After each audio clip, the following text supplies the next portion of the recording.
We are going to get started. I would like to welcome all of our guests tonight to tonight's online community forum to talk about the coronavirus and how it's impacting people in our community. My name is Pamela Duncan, and I am the President and CEO of Metropolitan Development Council. I am joined today by my colleague, Twyna Nobles, President and CEO of the Tacoma Urban League, with whom we are partnering for this series of conversations. I will turn it over to Twyna. Thank you, Pam. Everyone, tonight's conversation is the fourth in a series of discussions where we are diving into the different ways that the virus is impacting Tacoma and Pierce County.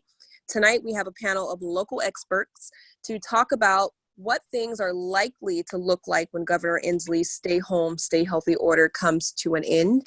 Last Friday, the governor announced that he has extended the stay at home order until May 31st, and he unveiled a 4-phase plan for how things should reopen. So we'll be here for the community throughout the COVID-19 crisis with new conversations every Monday evening at 5 p.m., just like we are tonight. The most important message throughout the series of conversations is that there is hope for our community. Our focus is to create space in each meeting to talk about resources and things that we can all be doing to help get through this pandemic. And Pam, I will hand it back over to you. And as Twyna mentioned, we really want to ensure that the community at large understands what's going on, the things that we are hearing day in and day out in our conversations. We want to ensure that we broadcast that information throughout our community. And so throughout today's conversation, you can submit questions if you are a guest that our speakers will address through our question and answer function in Zoom. We will do our best to provide responses to those questions, although we don't guarantee that we will get through every question that is submitted. We will make our best effort, however. And then as a housekeeping matter, and for the security of everyone on this call, everyone's mic has been muted. And we are not allowing anyone to share their faces on video with the exception of our panelists. We have also disabled the chat function, so please submit your questions to our moderator through the Q&A function. Online with us for tonight's call are Washington State Speaker of the House, Laurie Jinkins. We say welcome to you, Speaker Jinkins. Thank you so much for making time to join us. We have Pierce County Council Member Connie Ladenburg. Thank you, County Council Member Ladenburg, so much for joining us.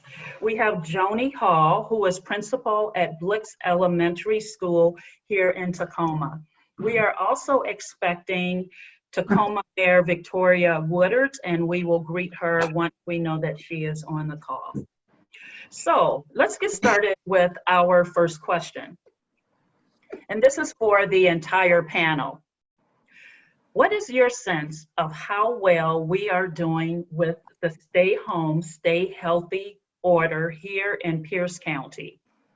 A data firm last week noted that Pierce County was one of the worst in the state for following the order based on cell phone data. So what are your thoughts? And I'd like to begin with Speaker Jinkins. Thanks, Pam, and thanks to you and Twyna for inviting me on tonight. You know, I think the data that we saw last week was shows that we're working at it and we could be doing better at it. And it's, you know, I think it's super important that we do work to use face masks, use social distancing, minimize our travel. Although I would say that because of the where Pierce County is, and the kind of industry we have, the kind of workforce we have. You know, we don't have as many people in the tech industry, and if we do, those who are in the tech industry have to travel to work from at times. So our workforce, those that are actually working, probably are required to travel, you know, within the county to go to work, and may not be able to work from home as easily as perhaps our neighboring county to the north. So I realize that there are things that are particularly challenging for us, but if we really want to beat back this virus, we're going to have to work hard to do even better than we're doing now. Mm-hmm. Thank you. Thank you for that. And Council Member Ladenburg, what are your thoughts? Well, I would agree with Laurie on that, especially in regards to our workforce. But outside of that, those numbers really were not surprising to me, because when I've been out and about, my husband and I go for walks or we go for bike rides, sometimes we just go for drives. When we're driving, it's just him and I, we're kind of isolated from everyone else, but yet we're counted in those numbers. But still, just, you know, seeing people out, it's not that they're out, but they're out together. I've seen a lot of groups, so I don't know if some people are taking this as seriously. And I know that a number of people in my age category, you know, because we're considered kind of the higher risk, are the ones that are staying at home. It's that 30 to 50 years old group that are still, you know, kind of associating with each other. And so when we see that our numbers are not really going down as much as we'd like, we're kind of at a plateau. We peaked, and now we've gone down on the peak. We're at a plateau, but I think the governor's very concerned about making sure that we continue and probably even do a little bit better about watching what it is that we're doing and making sure that we're keeping those distances from each other. You know, that, you know, we're masking up, and gloves. Every time I go out of the house, I wear gloves, you know, those surgical gloves. Mm-hmm. You just have to pay attention to that so we can really, really get over this, you know, before, because the rest of the community is really hurting. Our nonprofit groups are hurting, our businesses are hurting, you know, so we really do have to continue to try to get a handle on those numbers. Thank you. Thank you. I'd like to welcome City of Tacoma Mayor Victoria Woodards. Thank you so much for joining us. We understand that you have just a little bit of time to be with us, and we greatly appreciate it. And so I would also ask the same question of you. What is your sense of how well we are doing in Pierce County with the Stay Home, Stay Healthy order? The great thing about having two other great speakers like Speaker Jinkins and Councilmember Ladenburg before you is they've said everything you would say. So I agree. I mean, I think we've done.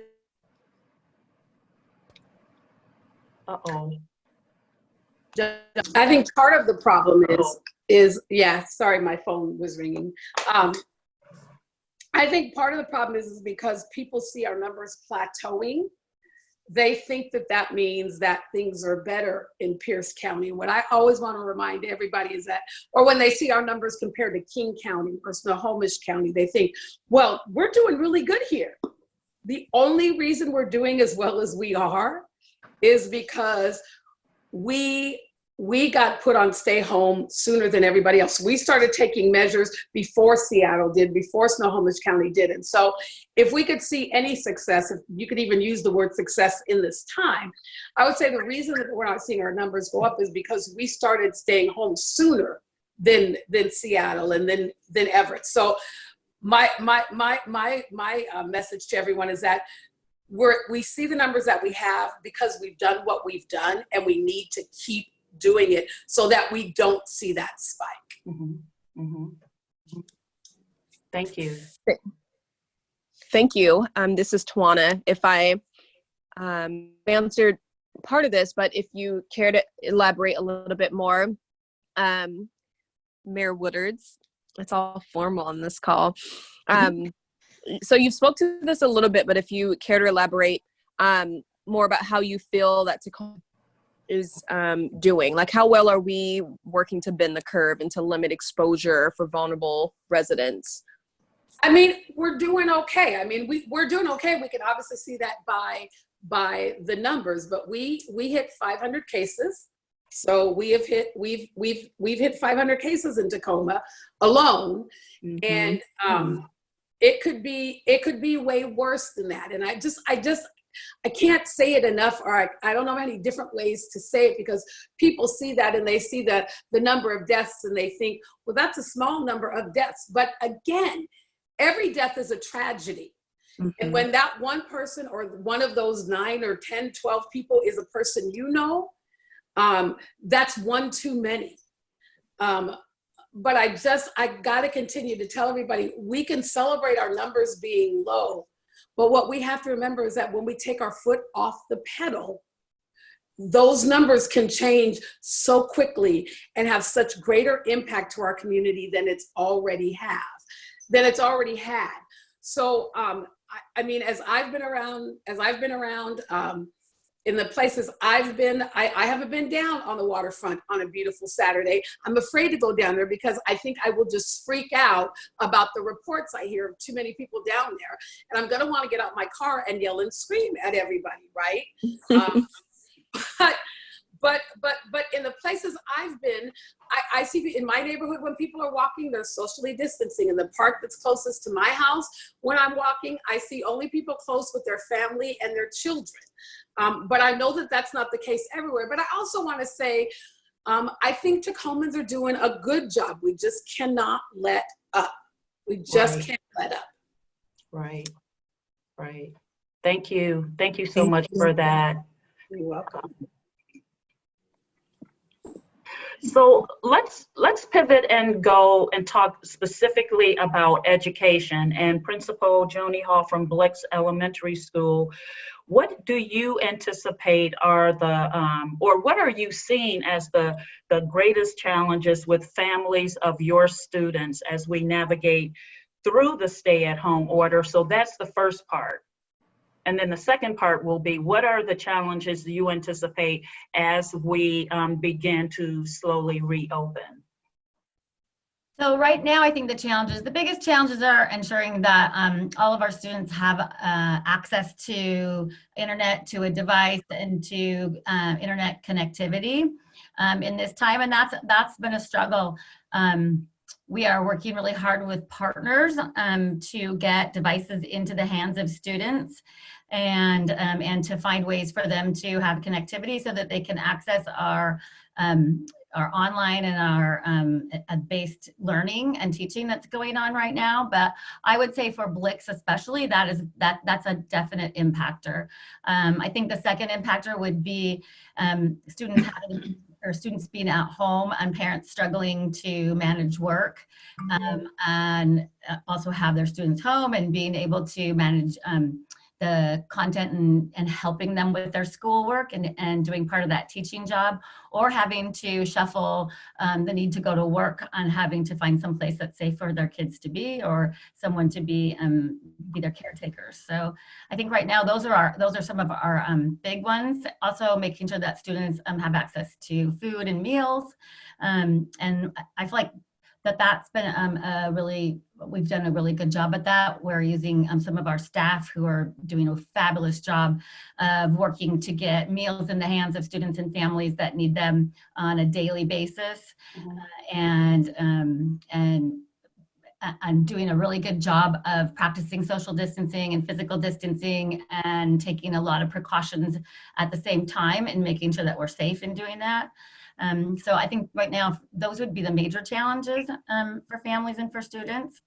I think one more challenge that we sometimes forget about is the impact of not coming to school and having that consistent piece of their day every day for students, and the disruption to that of not seeing their teachers on a daily basis and having their routines upset and changed is also something. So the social emotional impact of this on young people, I think is another piece that's tough, that probably is, we're starting to see maybe a little bit more as we get into this long term, and students are not being able to access that consistency. Mhm. Can I say something? Absolutely. Thanks. And thanks, Ms. Hall, for your comments. I have 11 grandkids. 9 of them are in the K-12 system. And what you said there at the end, I think, really resonates with what I'm seeing and hearing from the parents of those kids. It's that social stuff that they're really missing. And they're missing their teacher. I mean, even though they're doing some online things, they really are missing that contact. And you know, I hate to get psychological about this, but sometimes I wonder how much of a trauma this is actually going to be in our kids' lives, you know, with this type of disruption. And there's disruption in the home, especially if their parents are now unemployed, you know, so it's just another stress level in their lives. So I really have a lot of concern for our kids. I really have to give a lot of credit for the schools and the school districts, not just here in Tacoma, you know, because I represent the county, and I'm hearing some really good things about all of our school districts and all of them stepping up and trying to address all of those kinds of needs. You know, and I guess we're thankful that we do have this electronic system available to our kids. And they don't have to be taught how to use it, that's for sure. This whole Zoom thing was a whole new experience for me, but not for them. I mean, they get right on there. They're very comfortable with using, you know, technology and stuff, but we do have that access for our kids. So they are a little bit able to, you know, continue their schoolwork through that. But I don't envy the teachers when the kids come back to school and playing catch up with them. I know that they're not getting the level of education that they would if they were in a classroom all day long. And are they going to be, I know the parents, my grandkids' parents, my own children, are concerned about them keeping up to grade level and progressing and all of those kinds of things. So the school districts have some big challenges. So I really commend you for doing what you're doing. Well, I will Thank you. say, oh, well, thank you. That the response, I'm going to speak specifically to the teachers in my building, but across the district, because everybody's stepping up. This was out of the, you know, a little bit out of the blue and not planned for, and on what I have seen in the last 6 weeks in our teachers, just soaking up as much professional development as they can in taking on accessing and learning new technology so that they can provide learning and instruction that's meaningful and relevant to their kids in a format that is as close to as we can get to something that looks like normal. But definitely this is impactful to teachers too. Every day when I meet with them and talk with them online, and they've got a story to tell about something that was happy and successful, whether it was a Teams meeting with a group of kindergartners, or a note that somebody sent to them, or something that a parent shared in a phone call. They're missing their kids too, but I think probably just as much as kids are missing them, because you go into this profession not to usually teach through a computer, but to have all of the social pieces that are in the classroom. And you know, a high five online is a little different than a high five at the door of your classroom when you say good morning and when you say goodbye. But I will say this, the teachers are stepping up, and they are working so hard to do everything that they can for families, from phone calls and emails with families to instruction online, to stepping out of your comfort zone of, I really haven't used tech before, and now I'm doing team meetings with my kids. You know, to all of those things. And our support staff is also working very hard. Our family liaisons and our counselors, when we're hearing some, you know, stories of need, that they're reaching out to those families and getting them things that they can, whether it is a phone conversation with a student who is just struggling a little bit with our counselor, or whether it's access to food and necessities that a family might need that they can't provide right now, through our liaisons. I've seen a really big coming together of adults to support kids and support families in this situation that we know is really, really hard for everybody. Thank you, Joni. Mayor Woodards, we know that you need to get on another call. So we just have one real quick question for you before you leave. And again, thank you for your time. What do you think the biggest challenge will be for Tacoma overall as we transition back to opening? Boy, the list would be shorter if you asked me what won't the problems be. This is one of those instances where we're going to have more problems than we have solutions. I am looking forward to reopening in a slow way that takes in all of the science and makes it the safest we can. But I think there's no one, whether you know somebody personally who's had coronavirus or COVID-19, there's no one who's not impacted by this. And so I think when we think about our small businesses and their ability to come back, that's going to be a problem. When you think about all the people who have been out of work, who are going to need to get back into the workforce, and you think about potentially the number of jobs that we will lose here in Tacoma. We're not a Seattle or a Bellevue where we have big industry. Tacoma is built on the backs of our small businesses, and our success comes from our small businesses. And our small businesses have taken a huge economic hit.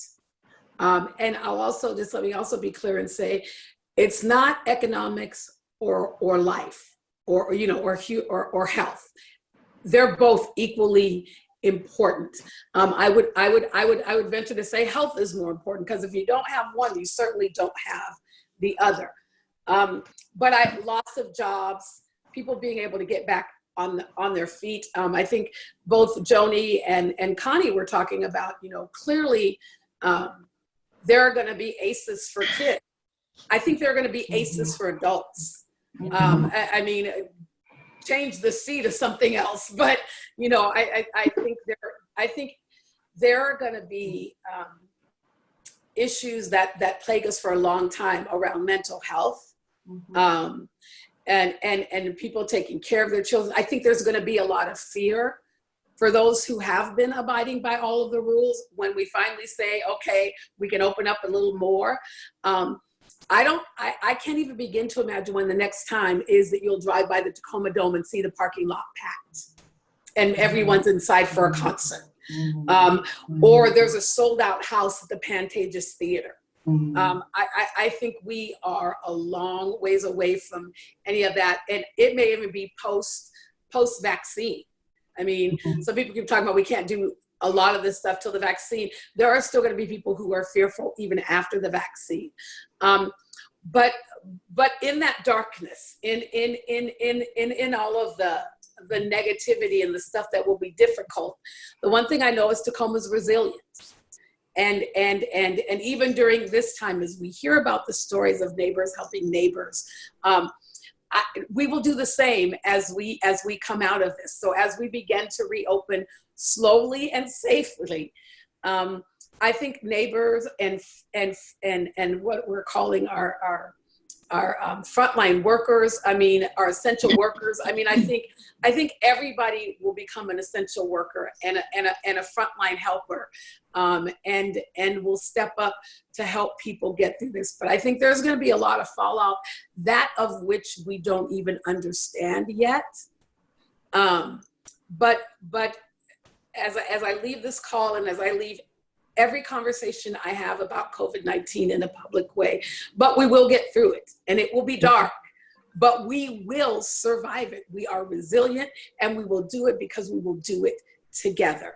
And so I want to thank, because I do have to jump onto another 5:30 town hall similar to this, but I do want to thank MDC and the Tacoma Urban League, Pam, you and Tawana, for putting this on. These kinds of conversations are so helpful for people to hear from their leaders and to hear the truth, but the hope that comes along with it. And when we have great leaders like our speaker, Laurie Jinkins, and Councilmember Ladenburg, and somebody like Joni Hall, who's taking care of our kids every day, and then people like you and Tawana, that's exactly the kind of leadership that I'm talking about that's going to get us through this pandemic, and we'll get to the other side and we'll be stronger because of it. Thank you. Thank you. Twyna. Thank you very much, Mayor Woodards, and thanks for spending that extra time with us. We really appreciate it. Absolutely. I would like to ask a question to Councilmember Ladenburg. What do you anticipate will be the biggest challenge from a county-wide perspective as we gradually make our way through the reopening phases? I think the challenge is, Victoria was actually kind of getting to it. It's getting people to accept that on, you know, the day after suddenly everything opens up, it's not going to be fine. It's going to take time, and just for public to feel comfortable about going out to a restaurant or a movie theater or something like that, there's a caution that I think a lot of us are experiencing, you know, to try to get back into regular life.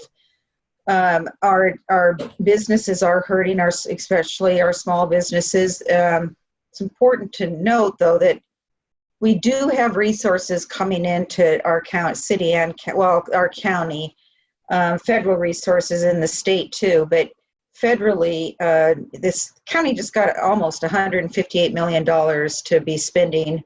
The council have been spending hours and hours and hours on how to kind of use that money.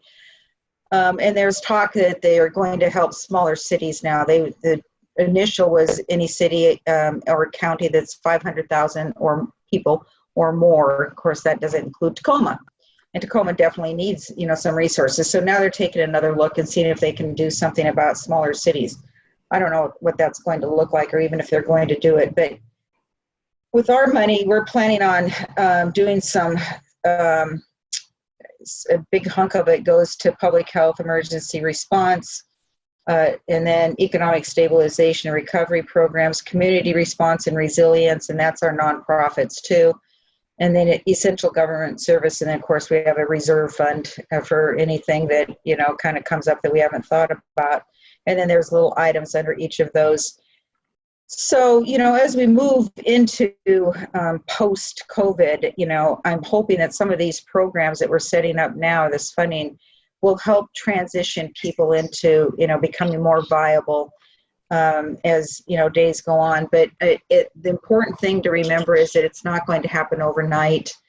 But as Victoria said, it will happen. And, you know, at some point in time, we have to feel comfortable about patronizing our businesses again, you know, going to the mall, going to the movie theater, going out to dinner, you know, going to restaurants, you know, buying a new sweater or whatever it is, new shoes, you know, just doing all of that kind of stuff. I think a lot of people are doing it online. My fear is that they kind of like shopping online. They're never going to go back and do something else. But anyway, I think that we'll get back there. You know, we're going to get back there. We just have to be encouraging to our citizens, and, you know, really of the funds that we do get, we have to be, you know, trying to be real good agents of how we're going to be spending that money. So I don't know, Laurie may have something to say about the state's response.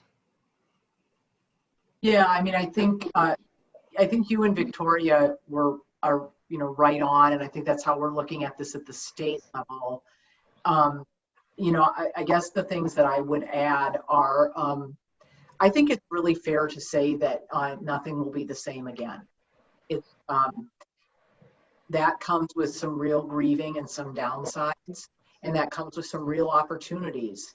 And we have to really be about as creative as we've ever been as we start to rebuild people's health and the economy, and not have those two things play off of one another, but have them feed into one another in a way that's helpful to people. It's likely that this will be the largest recession since the Great Depression. So it'll be larger than the Great Recession.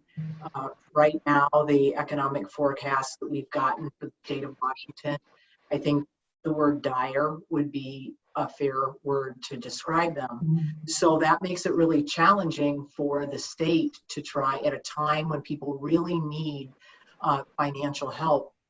The state's not going to have resources to provide that and actually be forced into cutting a budget because we have a statute that requires we have a balanced budget. That said, I think we're working really hard in the House, in the Democratic caucus. We have a number of teams that are working to look at the Federal CARES Act, what it provides, to figure out how to leverage the money that comes into the state, and then also to work with our federal partners to make sure that we're getting good communication to them about the next package and what that could have in it and how it could help. So that's what we're working on doing now, is making sure that Washington state government can be working with county governments and local governments and the federal government all up and down the line to try and really be helping everyone who lives in the state of Washington. I have a follow-up question for you, Speaker Jinkins. Before I do, I just want to remind and encourage our audience to feel free to post your questions in our Q&A box. We have a couple and we will be getting to those shortly. So feel free to post your questions, your concerns in that Q&A box. So Speaker Jinkins, I am also asking you from your experience with the health department, if you see that there's the eventual reality of requiring people to wear masks in public. There seems to be a social stigma about that. Even when I have been out, I see plenty of people who are walking about or going into places of business and they don't have a mask on. So what are your thoughts about that? And will that help to make all of us safer? Yeah, I mean, so Pam, in my being Speaker of the House isn't a full-time job. I have another job and I'm working in it right now at the Tacoma Pierce County Health Department. I'm responsible for our ongoing daily operations of the health department right now in our emergency response. But you're right on that a mask is protective of the people around you and of yourself. So, I mean, first of all, social distancing, staying at least 6 feet away from anyone you get near. And you can, that's 2 arm lengths. You can still talk with people being 6 feet away from them. The frequent hand washing, one of my big weaknesses, if people haven't noticed, is touching my face. I do that a lot. And if somebody spent a day with me stopping me from doing that, they'd be stopping me from doing it a lot. But if you wear a mask, you are preventing your germs or decreasing your germs from getting out into the world and getting into somebody else's space. If both you and the other person is wearing a mask, even if it's a cloth mask, there isn't excellent data on exactly how much it decreases transmission, but it's very clear that it decreases transmission much better than neither of the parties wearing the mask or just one party wearing a mask. So I don't know. I think it's very doubtful that the legislature would pass a bill requiring everyone to wear a mask. But I think that the governor has been very strong. The Centers for Disease Control and Public Health have been very strong at recommending in as strong words as they can that you're saving lives by wearing a mask. And I'm not actually sure. I go a lot from my own experiences. There are times when I don't wear my mask, and it's not because I'm being resistant, it's because I forget to wear it. And so I just have a feeling that it may be that there are people who either don't have access to it, or anytime you're trying to change your behavior, it takes a while to change it. And so it's funny because we just talked this morning at the health department about staff who are forgetting to wear those. And their masks. And I said to the group that I was meeting with, we have to really create a space where other staff members can just say to them, hey, you can say it with compassion and care. You don't need to be accusatory, but hey, did you forget your mask? Hey, might want to go back and get your mask. If somebody said that to me, I'd be like, oh, darn it, I left it sitting on the table. I'm going to go back and get it and put it on. This is a lot about behavior change right now. And if people are really going to change their behavior, we all need to be cooperative with each other and remind each other when we are doing a great job and maybe when we're not doing as great of a job. And all of us have to be willing to hear that so that we can all engage in that behavior change together. Mm-hmm. And be supportive of it. This is a cultural shift for us. It's not a norm for Western society typically for people to walk around anywhere with a mask on. And so this is a shift. This will be a shift for us. Thank you. And Pam, can I just add that, for people of color who are on this call, this is a challenge just because of the risks that people of color face in the community generally. And then asking people to wear masks and to go into businesses and things like that. There's a lot of social and racial bias in our world, whether you think it's intentional or unintentional. And so that I think has the potential for people of color to feel some risk around the whole mask wearing issue, and figuring that out, I think, and having those communities help figure that out and figure out how to engage is super important. I think one of the other things too is that people think that I'm not sick, my friend's not sick, so why can't we just hang out with each other without wearing a mask and any of that stuff. They don't understand the whole, you don't necessarily show symptoms for days, and you could still be contagious and all of those kinds of things. There's kind of a laxiness, I don't think that's a word, but that people have in regards to wearing masks if they're not sick. So it's just a challenge, and it's an education thing. And I know the health department, state of Washington too, for that matter, it has been excellent at trying to get that message out and making sure that people are totally aware of, how this virus is actually caught between two people. So, but it's hard. Connie, I just wanted to add on that. I got the chance to talk with a number of the modelers who are modeling the disease and death rates and things like that about a week ago. And they are estimating at this point that around 25% of people who have COVID-19 do not exhibit any symptoms. But we're 1 in 4 people. And the thing is, when they pass it on to somebody else, it could also be symptomless, or it could be something that kills you. So just because you're symptomless doesn't mean you pass on a symptomless version of the disease. And that's why masks and social distancing and hand washing and all of that is so important, because the virus attacks people in very, very different ways.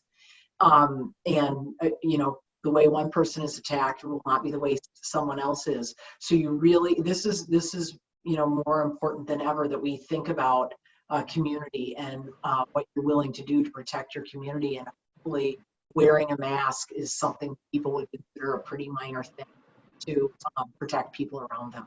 Yeah, that's good information. Absolutely. Thank you both for answering that. I have a question that I believe everyone can chime in on. And these questions, I'm going to try to pair them. They're from Colin in our Q&A box.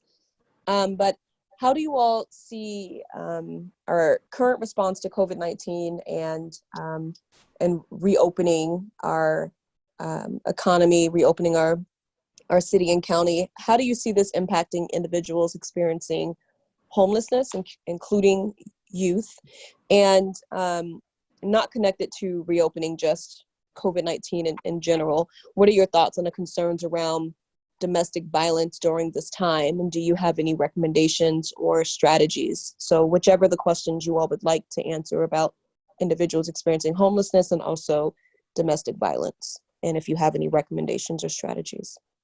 Who wants to go first? The person who spoke first, Connie. I'll talk about the homeless part. Part of the money that I was talking about earlier, one of the categories that we have a significant amount of money targeted toward is housing stability and homelessness, back to the tune of currently right now about $11 million. So, obviously our first hope is to try to keep people housed. And so we've got some eviction things that have already happened, protections that have already happened. We're talking about doing some rental assistance kinds of programs for people so they can stay in their house or their apartments. And then the people that are unsheltered, on our streets, there's a lot of people that we're hearing from that are concerned about that population. And it is concerning. They live in encampments and things like that. They don't necessarily pay attention to social distancing. So we've got outreach teams that are going out to our encampments and, talking to them about, social distancing. We're trying to get them breaking up our encampments and getting them into other kinds of resources. We're trying to provide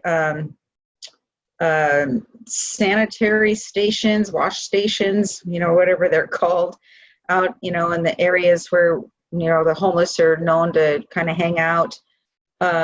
So, there's a lot, that we probably should be doing. We can't force someone into a house or a shelter, unfortunately, but we certainly can encourage them. And then in regards to shelters, we're also working with the shelter communities and making sure that they're doing social distancing within their own facilities too, which puts a strain on them because they are built to, say, have 50 people.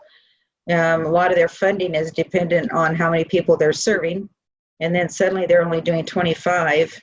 And so now then there's a 25 that's not being served in that shelter. So now we've got to find a different location for them. So it compounds on itself. But our staff that does, outreach and, kind of works with the homeless is, they've got a homeless team and all that stuff of providers that are trying to work on these solutions. Pam, you might even have some ideas about that too, since this is kind of your book of business. Well, it is definitely an area that we are looking at and determining what is the best way that we are providing services to bolster what already exists with the existing shelters. And what we recognize and what we are now looking down the road, what do we need to do to really mitigate the ongoing impacts of this disease and other diseases on those folks who are experiencing homelessness? How do we do that? By stepping into the arena of helping to create more housing units, because we know, and this was something that we actually talked about last week, that folks who are especially those who are unsheltered, are at greater risk. They have a higher occurrence of underlying conditions or comorbidities that put them in a place where that we don't want to have happen, right? That there's maybe a cycling of the coronavirus, because there's so much that we don't know. What we do know is we have to be more aggressive about serving this particular population. So what we are looking at MDC is how we go to where the hockey puck, we know the hockey puck will be, and begin really creating additional housing units. So, because that's a pent-up demand anyway, and it's going to be even more so given where we are right now. Thank you for turning that question on to me and asking me to respond to that. I was also thinking, I want to go back to some things that Speaker Jinkins said from your perspective at the health department. And you were talking about wearing the masks, and we were talking about how that's a shift. It's definitely going to be a shift for us. It also makes me wonder, given that 25% of the population can be asymptomatic, which is very scary. I mean, quite honestly, should we, what are your thoughts about ramping up access to testing, regardless of the type of test, whether it's a swab or a blood draw, so that we know as we slowly reopen and folks slowly get back into the community that that we know the status of folks? Well, I mean, I think we have to, the whole approach right now is that we need to ramp up testing. We need to ramp up contact tracing, and then isolation and quarantine. When you look at countries that have been successful, what the public has been telling us, I think, in the last couple of weeks, is they're kind of at the end of their end of what they are going to do in terms of social distancing. And they're wanting some opening of the economy and just society generally. I just really want to point out, though, Pam, that one of the reasons we can consider this right now in Washington is in the Puget Sound region. Our modelers are able to show us that each person who has the disease is passing it on to, on average, less than one other person who has it. If that modeling and the data starts to show that we go back up again and we're passing it on to even a little bit more, on average, like 1.25 people, what happens is the growth rate of the disease starts to curve up exponentially again. And we go right back to where we've been for the last 6 weeks. Or we come to accept the deaths of hundreds of thousands of more people throughout the country. So we have to be really thoughtful and engaged. So the way that we do that is by getting more testing in. The thing that's been holding us back from doing as much testing as we would like to do in Washington is that we don't have things like the swabs and the testing media that you put the swabs in. That's something that the feds, we've been asking the feds for, that the federal government, historically would have been providing. And thank goodness President Trump finally, this last week, asked for more of that stuff to be sent out to states. Luckily, we have the University of Washington here in our state. They are capable and ready to test a lot more people. So that's what we want to do. There's been a lot of information out there about something called serologic testing, and that's like testing to see if you had the disease and do you have antibodies to the disease. I just want to really caution people of thinking that's a panacea, because right now, one, there's a whole bunch of tests. There's no evidence on how effective any of the tests are at actually doing the testing for antibodies. Second problem is there is no data on what level of antibody testing you have to have in order to be protected from catching the disease again. So you could be tested, but you might not have the right level of immunity. And that has to be researched before that could be effective. And then the other thing is there's been this Stanford study that says that they tested at a certain level and discovered some things, but it turned out that the number of false positives that they had in their tests were so high that it overcame their whole test. So I guess I want to say people's creativity in thinking about this and thinking about testing for antibodies is really important and good, but there is no evidence right now, and no one in public health is particularly recommending doing this and relying on it, because we don't have anything we could do with that data at this point. So anyway, sorry, when you ask me public health questions, I give a very long public health response. My apologies. Very good. That's fine though, and this is very fascinating too. I want to remind folks who are just joining in on this call that you are welcome to post your questions in the Q&A box, and we are answering those. So, Twina, I will turn the virtual floor back over to you. Thank you. I have the honor of asking these Q&A questions as well. So we have a question from Corbett. What does the research say about how we should prioritize the response? We are already experiencing a high level of chronic homelessness or chronically homeless, but there will be significantly more families with children that might experience their first episode of homelessness that we can prevent. Will there be enough funding to serve both, or should we reluctantly consider prioritizing families with children? And Colin, don't worry, ask as many questions as you like. Okay, that's a tough one. You know, it kind of reminds me about that story in the Bible about Solomon. Personally, you know, I kind of lean toward families, you know, because then we're talking about kids, and kids really can't do much for themselves. They depend on other people to take care of themselves. So if I was to prioritize, I would have to lean that direction. You know, I'm just hoping that, you know, we can do as much as we possibly can to help people, you know, that are homeless. And actually, even in preventing that homelessness, there's, like I said, we're getting this $158 million. The state has been doing stuff. The city might be getting additional money. And in regards to prioritizing, in my mind, there's three things. It's the health thing that Laurie's just been talking about, and there are different kind of elements of that. And then it's the family kinds of things that we're talking about, and then jobs, of course, is important, and they're all kind of interrelated. Both jobs and health is going to take care of the families, to make sure that they're safe and healthy. But we really have to figure out a way to get people back to work so people won't become homeless.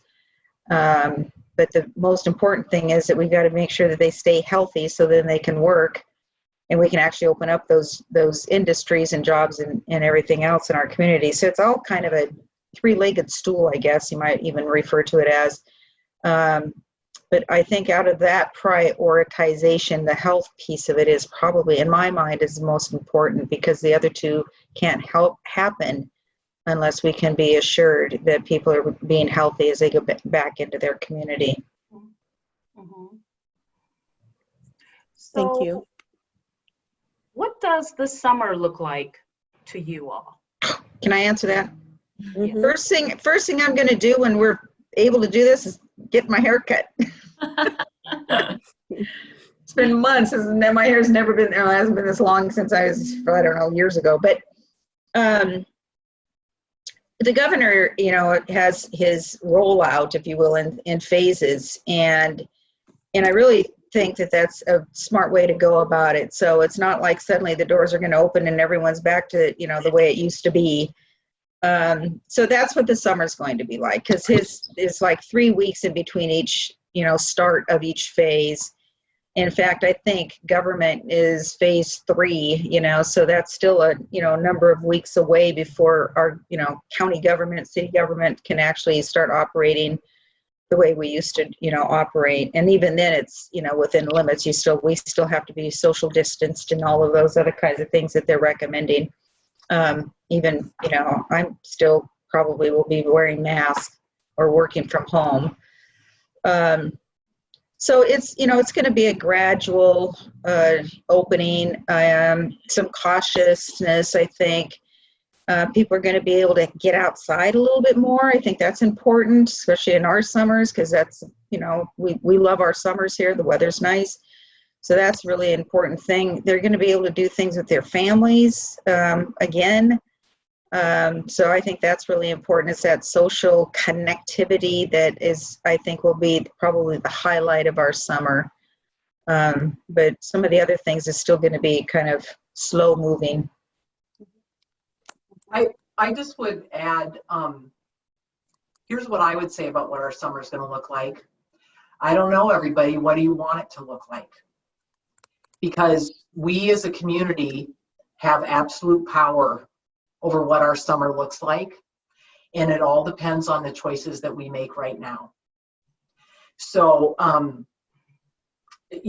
the governor has a 4-phased plan. What he said is it's a minimum of 3 weeks in between one phase and the next. And here's why. The incubation period for this virus is 2 weeks. So once we're in phase 1 now, and the reason that's going to last for at least 3 weeks is we want to see if our transmission rates stay steady or go down, and that would let us go into phase 2, or if they go up, because if they do, we're going to have to roll back, or at the very least keep it steady and not move into phase 2. That's all about us, each of us, making individual choices around the social distancing, the wearing of masks, the frequent hand washing, the not visiting people, the staying home and staying healthy. But it also has to do with these industries that are being allowed in phase 1 to open. Mm-hmm. I was a little bit a part of the conversations as we opened residential construction. And the labor workforce and the management workforce came together, and they together created the standards that allowed for that industry to reopen. So I think for those who might be on the call who are part of a business community that is wanting to reopen and that is in phase 2, starting now to really plan and be thoughtful about what you need to do for that social distancing, you know better than anybody else. So being really planful and thoughtful about that so that we don't increase transmission, that's the best way for us to have a great summer. But you just got to ask yourself what kind of summer you want to have, and then we got to make the choices now to have the kind of summer we want to have in the next few months. That was excellent. Thank you. Can I address the domestic violence question that was also asked? Yes. So we just got a report on that too as part of our whole funding thing, and we've got another pot of money set aside specifically for domestic violence. And what we were told is that we don't really have, we're not seeing an increase in incidences of domestic violence right now, but they do, the providers that work in that, business are expecting the numbers to be going up in the summer. As things kind of, I don't know why, that then and not now, to be honest. I think part of it is that, especially as say this, but this is a reality, our bars open up, people are drinking more, and that often escalates into domestic violence behaviors, unfortunately. So that might be part of the reason. We have the Crystal Judson Center for Domestic Violence in the county, and we're still doing business. It's all by phone. We'll talk to clients and things like that, and by phone, and do some, like resource referrals and those kinds of things. A lot of times people come to our center to get protection orders and stuff like that. So they're arranging for that to continue to happen. So there's still resources out there that's available to victims, if they need it. The shelter part of it is a little bit challenging, and I really can't address that. I'm not that familiar with how the shelter stuff is working right now. But I would think that, with the whole social distancing, they probably are affected by not being able to be fully occupied in their shelters too. So that's a concern. Thank you for following up on that. There's a lot of concerns out there, if you haven't noticed. We've noticed. I've noticed. I can't speak for we. Yeah. I've noticed.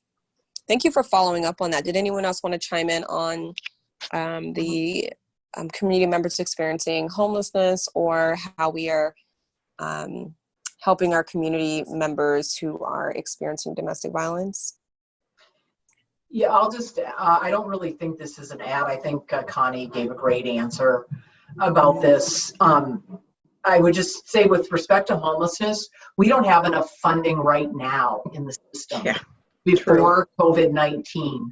So it's pretty clear to me that we're going to continue to have a problem with this. And I mostly would just say, I don't think people should accept making these choices. In the end, we may have to, but that's not how I would start. That's not how I would start off. And that's, I'm sitting in the speaker role, and I'm basically telling you to tell me that that's not acceptable. But I certainly think that that's where we ought to start, and start with the feds and go down to the state and the county and the city levels, because it has long-lasting impacts on the individuals who are without homes, their kids, their family members. It's a lifetime challenge. Same with domestic violence issues. Thank you. There is one more question in the Q&A box, and I'll get to it in a minute. But I wanted to make sure I gave Ms. Hall an opportunity, because I know families in our schools are experiencing many barriers, and you shared lots of those barriers already. And those things do include an increase in domestic violence and abuse, as well as our youth and families experiencing homelessness. But would you like to share what RD can do to support families as they're getting through this very difficult time with young children at home? I think that's a big piece of it. When you've got more people confined in a house, and I know that because we have 4 people here instead of 2, and just navigating that, those new systems that you need to put into place to be all together is a difficult one. So I think that there are a lot of resources out there. I think one of the hard parts is for families to get in touch with those resources. And so I would offer up that and encourage families to talk with their teachers and ask the teachers for referrals back to the people in the schools that are there to help and provide resources, or put people together with places that can help them out. That's, I think, one of the biggest things that we see is that connecting those families and finding those connections for them, but getting to the family first to find out what's going on. And especially when the kids aren't at school. If the student isn't at school and in that, contact with the adults that they trust and they're safe with, and we don't have those opportunities to talk with our families more often, or one-on-one or in person, sometimes where we don't know what's happening. So those are the big pieces of listening, making sure that we're reaching out to families and making connections with our students and our families to find out where are the places that we can reach out and help with both of those things. And then as we come back to school, that will be a whole nother piece to make sure that we are responding well to our students' needs as they come back out of a situation where they've been away from school and in all kinds of different conditions that they are living in, and what are the support systems that we're going to have to wrap around all of our students who are coming back into something different from a very different way of doing school. For a little while it was kind of like a vacation, but we're getting to be beyond the vacation, and this is a new way of normal that some people didn't, that we didn't sign up for necessarily. So as we do come back to school in whatever way that looks like, because there's lots and lots of questions out there still about what will coming back to school look like if we are able to do that. How are we going to do that? What is it going to look like? Lots of plans, not just in our community, but across the state, across the country, across the world, is being looked at as how do you come back into to organized education, where we typically have lots of people in small spaces together, but do that safely so that we can continue to become healthier and healthier, but also meet and respond to the needs of all of our students in the best way possible. So we're looking at those things now. I think the biggest piece is, in whatever way we can, to keep talking to each other and to keep reaching out and to keep supporting families in the best way that we can, and then know that things are going to look a little bit different when we get back, and we might have to be responding in different ways to meet the needs of both students and their families. Yeah, yeah. Oh, I want to remind everyone, we typically wrap up around 6:15. We have a few more questions. I do want to ask and hear from Joni the same question that I asked everyone else. So for an education, what does summer look like? Because we typically correlate summer with summer camp and kids, you know, Yeah. it won't look the same. And I know things are changing rapidly, even as we speak. I get that. At this point, however, do you see that it will be an extended school year, regardless of wherever we are? Right. And when you talk about extended school year, as in tacking on days or weeks to our school year, that's not what we're looking at right now. There's planning still going on, and multiple plans in place for what summer school or summer programs can look like, both in a virtual model to support students in a longer time over our summer. Some of the typical programs that we usually do might have to be modified or might not be available. We have lots of partnerships with all kinds of organizations, including Metro Parks, for all kinds of extended learning opportunities for students. And some of those are face-to-face and in public spaces that might have to not happen this year. But there's definitely right now in process a plan for putting together summer school and credit recovery for all the levels of school from elementary through high school, because those all have come with different needs and for different reasons. But we are putting that together so that it can be provided in a virtual way if we are still in a place where we can't come back and attend in person. And then also depending on what could happen with safe distancing and coming back in some kind of a blended model, those plans are being put into place. I'll just add one quick thing that is positive in terms of the education side, is that basic education in Washington State is protected in the state constitution. And so when you look at budget reductions that are going to come about as a result of this recession, right now it's projected that the state of Washington will have to find $8 billion with a B dollars in budget reductions on the next 3 years. But funding for schools, funding for basic education will be protected. So that's something, although I would just say, well, it's good to be happy for a minute. That means that other areas that aren't constitutionally protected, the savings will need to be achieved from those other areas. Right. Well, that's depressing, Laurie. You know me, always the happy warrior. Well, I have, it seems like the questions that popped up in the chat box they range pretty much between families and children and homelessness. And there's a question that is pretty significant.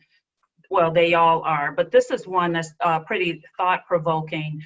We know that hygiene services are a key piece of combating COVID-19 for everyone. And we are also seeing how that in itself has turned into a privilege aspect in so many ways.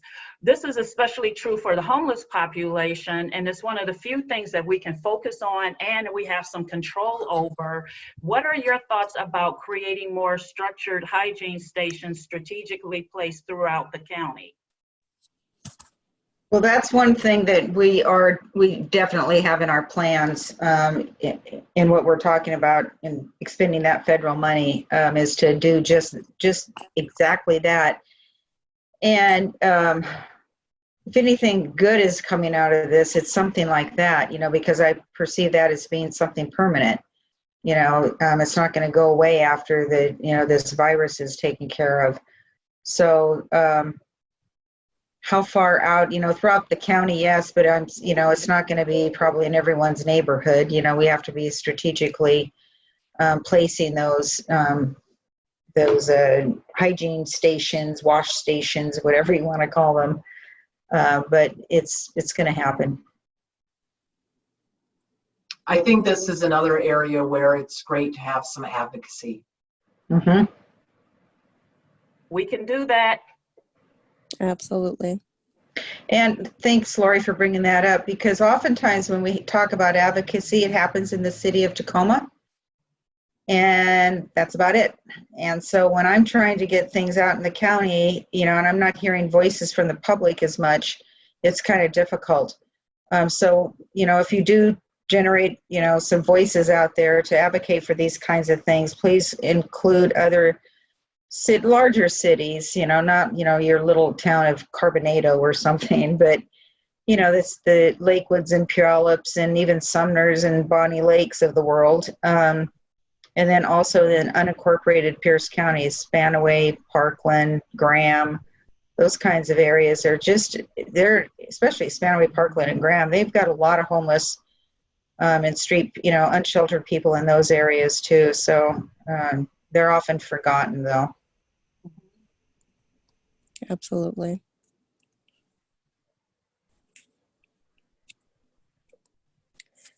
Well, Pam, I was able to ask the questions that I wanted to ask, and I appreciate all of the questions that you asked, Pam. Thank you, panelists, for your responses, your very informative, thorough responses, and also for guests who provided questions in the chat box. Thank you. Just want to remind you all that this was recorded, and we will continue having these conversations, the duration of our community navigating through this difficult time and navigating through this pandemic and rebuilding our community. We'll have these conversations on Mondays, and recorded conversations can be found on the MDC website or their YouTube page. Again, thanks all guests, panelists. Thank you, Metropolitan Development Council, for including Tacoma Urban League in this very important work. And we hope that you all have a wonderful night, a great week, and we'll see us here next Monday at 5 p.m. And Stay safe and wash your hands, everybody. Yeah, and thanks for the opportunity too. Thank you. Thanks Thanks so much. Bye. Thank you.